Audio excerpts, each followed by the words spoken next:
성지순례를 다녀오는 분들이 이제 계시는데요. 갔다 오면은 지인들을 위해서 선물을 준비해 오는 경우가 이제 많습니다.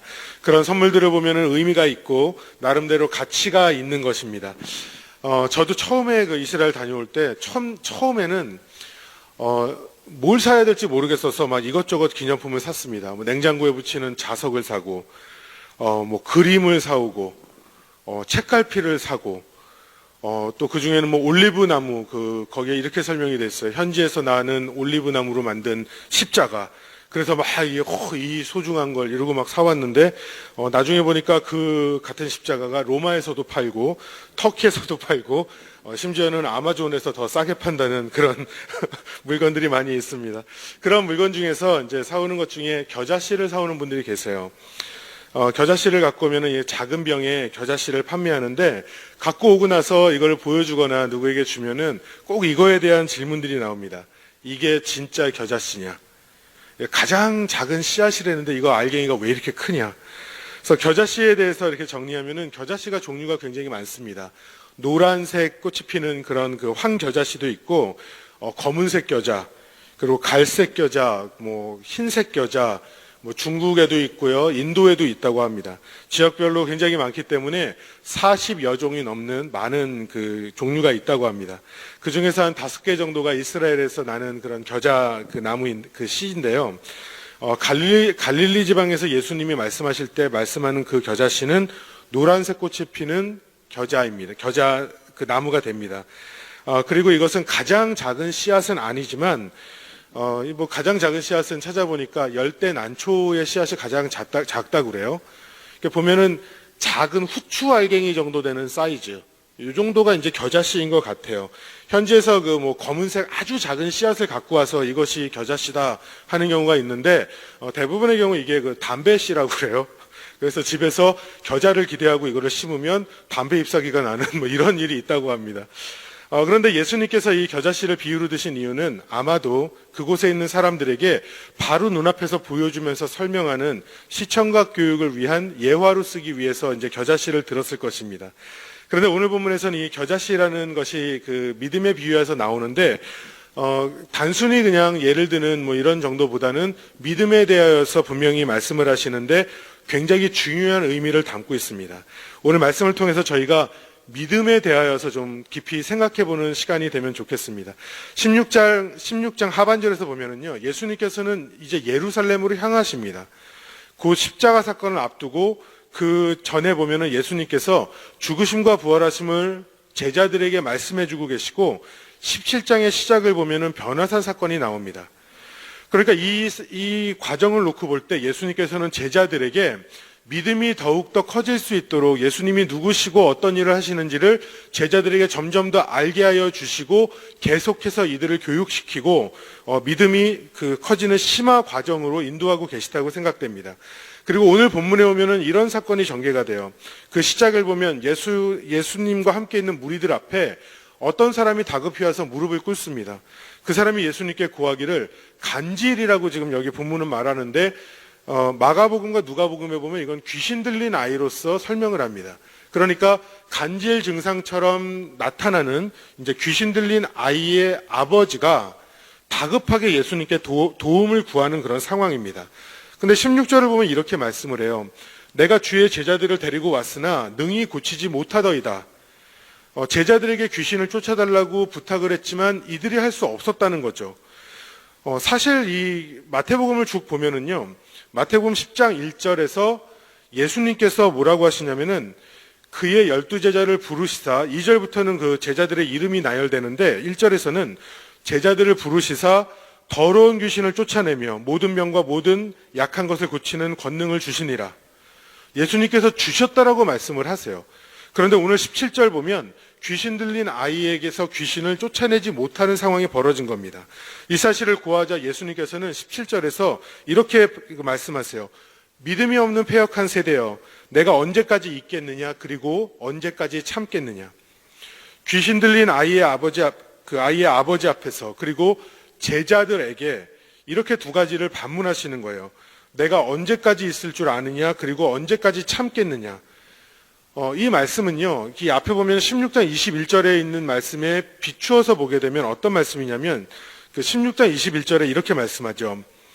이때로부터 예수 그리스도께서 자기가 예루살렘에 올라가 장로들과 대제사장들과 서기관들에게 많은 고난을 받고 죽임을 당하고 제3일에 살아나야 할 것을 제자들에게 비로소 나타내시니, 그러니까 이미 10장에서 보면은 제자들에게 권능을 주셨다고 말씀하고요.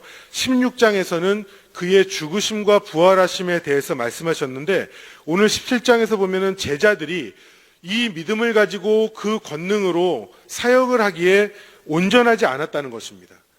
그런데 오늘 이 17장 17절의 말씀을 보면은 예수님의 마음을 드러내 주는데, 그건 뭐냐면 이러한 상황 속에서 예수님의 마음이 너무나 간절하다는 거예요.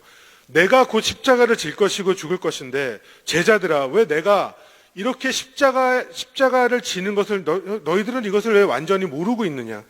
제자들아, 내가 죽은 후에 다시 부활할 것인데, 그리고 하늘과 땅의 모든 권세가 우리 예수님께 내게 있는데 왜 너희는 이것을 아직도 온전히 믿지 못하느냐? 예수님의 간절한 마음으로 17절의 말씀을 하고 계시는 겁니다. 이 같은 사건을 기록한 마가복음 9장에서 보면은요, 거기에는 귀신 들린 아이의 아버지를 꾸짖습니다. 거기에 보면은 믿는 자에게는 능하지 못할 일이 없다, 이렇게 아이의 아버지에게 말씀을 하세요. 근데 같은 사건에서 누가복음에 있는 그 9장 말씀을 보면 귀신을 쫓으신 예수님을 보고 기록되어 있기를 사람들이 다 하나님의 위엄에 놀라니라. 그러니까 누가복음에서는 하나님 되신 예수님과 그의 권능에 대해서 사람들이 놀라는 장면만을 보여줍니다. 그런데 오늘 마태복음 17장은 특별하게 예수님의 제자들에게 하시는 말씀이에요. 같은 사건이지만 제자들에게 하신 말씀만이 기록되어 있는 겁니다. 제자들에게 참 믿음이 무엇인지를 오늘 본문에서는 예수님께서 보여주길 원하신다는 것이죠. 이렇게 얘기하는 거예요. 제자들이 우리는 왜 쫓아내지 못합니까? 라고 이 말씀을 할 때 20절 보면 너희의 믿음이 적은 까닭이니라. 한국말 번역은 이렇게 되어 있죠. 그런데 이것이 킹제임스 버전에 보면은 because of your unbelief, 너의 신앙이 없음, 이 무신앙이 맞네. 무신앙에 대해 얘기하고요. 다른 성경 대부분의 영어 성경 번역본들을 보면 because of your little faith 이렇게 나옵니다. 이것이 무엇을 말합니까? 이 본문에서는 믿음이 적은 것과 믿음이 없는 것을 동일시하고 있다는 거예요. 같이 이야기하고 있죠. 그러면서 20절 하반절에서 이렇게 말씀합니다. 만일 너희에게 겨자씨 한 알만큼만 있어도 믿음으로 놀라운 일을 행할 것이다. 믿음의 온전한 삶을 살 것이다 라고 말씀하고 계십니다. 사랑하는 여러분, 우리가 오늘 이 아침에 예수님의 말씀을 조금 더 깊이 돌아보면서 저희들이 그 주님이 주시는 말씀의 교훈을 받기를 원합니다. 오늘 사건에서 분명히 전체를 관통하는 한 가지 단어가 있다면 이것은 믿음입니다. 그런데 이 겨자씨 안 할 만한 믿음이라고 할 때 어떤 믿음을 예수님은 과연 말씀하시는 겁니까? 저희들이 이것을 잘 아는 것이 굉장히 중요합니다. 첫 번째, 이 겨자씨로 비유된 믿음은요, 이 믿음은 살아있는 믿음은 생명력이 있다라는 거예요. 여러분, 겨자씨가 어떻습니까? 한 알이라고 할지라도 그것이 땅에 떨어지면 반드시 그 씨앗이 자라나는 싹이 돋고 시간이 지나면 자라나서 꽃이 피는 생명력이 있습니다. 이 씨앗은 어디에 있을지라도 땅에 떨어지면은 이것이 자라납니다. 예수님께서는 우리의 믿음이 비록 작더라도 참 믿음은 살아있는 믿음이어야 한다는 것을 말씀하고 있습니다. 살아있는 믿음은 생명력이 있어서요, 죽은 듯하지만 다시 신앙의 자리로 돌아오게 하고 다시 하나님 앞에 서게 합니다. 여러분, 이것을 믿으십니까? 많이 안 믿으시는 것 같은데 이렇게 설명할게요. 여러분, 나침반을 여러분 잘 아시죠? 나침반은 빨간 침은 북쪽을 가리키고요, 반대쪽 침은 남쪽을 가리킵니다. 그런데 이렇게 나침반에 자석을 갖다 대면은 이 침이, 이 나침반에 있는 이 분침들이 자석이 움직이는 방향으로 따라 움직이죠. 그런데 자석을 나침반에서 치우면 나침반에 있는 그 침들은 다시 빨간 것은 북쪽을 가리키고 반대는 남쪽을 가리키게 됩니다. 이것이 그 이유가 무엇이냐면 원래 자석이 가지고 있던 힘인 이 지자기장이라고 부른다고 그래요. 왜 극점을 향하는 그 힘이 있기 때문이죠. 사랑하는 여러분, 저는 나침반이 원래 있던 것에서 다른 상황이 벌어지면 다른 곳으로 침이 움직이지만 다시 이것을 치우게 되면 원래의 자리로 돌아가는 것이 우리의 믿음이랑 같다라는 생각을 합니다. 무슨 말이냐면은 우리가 신앙생활을 할 때요, 우리가 흔들린다는 것 자체가 우리에게 믿음이 없다라는 것을 의미하지는 않습니다. 단순히 우리가 의심의 그 유혹에 사로잡히거나 또 그 믿음을 가지고서 우리들이 논쟁하고 마음이 상하고 흔들리며 그런 어려움이 있을 때에도 다시 모든 문제들을 샅샅이 살필 수 있다는 그 사실 자체가 우리에게 믿음이 그런 상황이 벌어진 것이 믿음이 없다라고 말할 수 있는 것은 아니라는 거예요. 우리에게 겨자씨 하나만큼만한 믿음이라도 있다라면 우리는 인생에서 흔들리지만 다시 그리스도 안에서 우리의 신앙의 중심을 세우게 된다라는 것입니다. 우리들이 살면서 이런 부분들을 경험하지 않습니까? 우리의 심령이 흔들리고 때로는 믿음이 없는 것처럼 방황하고 그냥 전에는 기도만 하면 너무 좋았었는데 확신이 생겼었는데 기도하기에도 힘이 든 것처럼 마음이 공허한 것처럼 믿을 게 하나도 없는 것 같은 그런 상황을 우리가 만나는 것 같은 상황이 있다 할지라도 여러분, 우리가 가지고 있는 이 믿음이 참 믿음이고 참 믿음이고 정말 그리스도 예수 안에 뿌리를 박은 믿음이라면 이것은 생명력이 있어서 주님 앞으로 다시 돌아오게 하는 힘이 있다라는 것을 여러분 믿으시기를 바랍니다. 이것이 생명력이 있는 믿음이에요. 그렇기 때문에 겨자씨는 작지만 생명력이 있어서 예수님께서는 겨자씨에 비유하고 계시는 것입니다. 여러분, 시편 37편 24절에 이런 말씀이 있죠. 저는 넘어지나 아주 엎드러지지 아니함은 여호와께서 손으로 붙드심이로다. 이것이 여러분 믿음입니다. 이것을 붙잡는 것이 생명력 있는 믿음입니다. 우리의 인생에서는 넘어지는 순간이 있는 것 같고 영적인 슬럼프가 오는 것 같고 매너리즘에 빠지는 것 같은 순간이 있을지라도 주님 안에 있다면, 예수 그리스도 안에 그 믿음의 뿌리를 받고 있다면 우리는 주님 앞에 다시 돌아와서 회복되는 역사가 있을 것입니다. 여러분, 이것을 확신하시고 주님 앞에 믿음으로 살아갈 수 있는 우리의 모습, 정말 주님 앞에서 우리 주님께서는 넘어질지라도 완전히 엎어져서 못 일어나게 하시는 것이 아니라 다시 나를 붙잡으시고 회복시켜 주시고 소망으로 이 하루를 살게 하실 거라는 것, 여러분 이것을 믿음으로 붙잡는 이 하루가 되길 간절히 소망합니다. 두 번째는 살아있는 믿음은요, 고난 앞에서 강합니다. 살아있는 믿음은 고난 앞에서 강합니다. 혹시 그 준비된 슬라이드 한번 보여주시겠어요? 예, 저게 보시면요, 제일 왼쪽에 있는 게 그 겨자씨, 사오면 이제 저렇게 생긴 겨자씨입니다. 별거 아닌데 굉장히 값은 비쌉니다.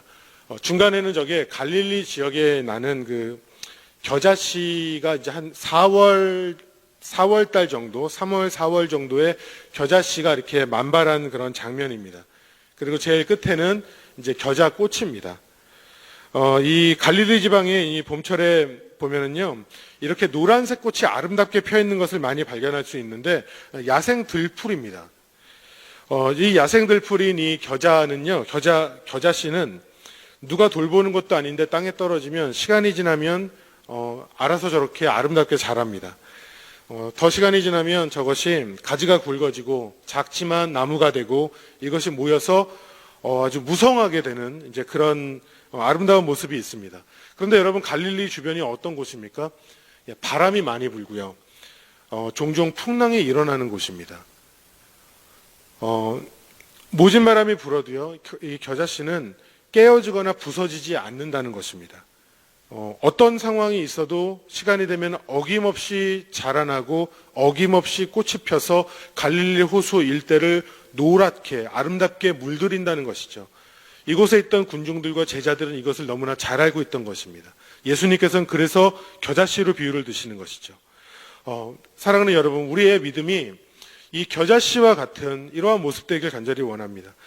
이 고난이 닥치고요, 우리에게 무능력한 것 같고 소망을 잃어버린 것 같은 상황이 우리에게도 닥칩니다. 오늘 제자들의 모습에서도 그 모습이 닥친 거예요. 19절 보면 제자들이 질문하죠. 우리가 어찌하여 쫓아내지 못하였나이까? 이렇게 제자들이 질문할 때의 그 마음을 한번 돌아보면 이미 마음속에서는 절망하고 포기한 겁니다. 할 수 없다라고 받아들인 겁니다. 자신들의 믿음은 능력이 없다고 생각하고 영적으로 위축되어 있는 상황입니다. 그런데 예수님께서는 겨자씨를 믿음으로 설명하시면서 이렇게 말씀하시는 거예요. 작은 믿음이지만 이것은 결코 약한 것이 아니다. 부족하거나 모자란 것이 아니다.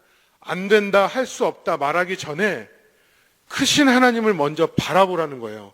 작은 믿음이지만 믿음의 대상이신 전능하신 하나님이 계시기 때문에 내 믿음이 주님을 향할 때에 우리 눈앞에 있는 어떠한 상황도 작아질 수밖에 없다는 것입니다. 사랑하는 여러분, 작은 것도 크게 만들어서 사용하시는 하나님을 여러분 기대하시기를 바랍니다. 우리 주님은 작은 나를 부르셔서요, 질그릇 같은 나를 부르셔서 보배 되신 그분이 오셔서 나를 빛나게 하시고 존귀한 인생으로 만들어 주신다는 것을 여러분 기억하시기를 바랍니다. 우리가 겨자씨처럼 작은 믿음이라도 그 믿음이 진짜 살아있는 믿음이라면 고난 앞에서 강하고 능히 이길 수 있는 그러한 믿음, 정말 그러한 능력을 우리 주님께서 주시고 나로 하여금 이겨내게 하신다는 것을 여러분 믿으시기를 바랍니다.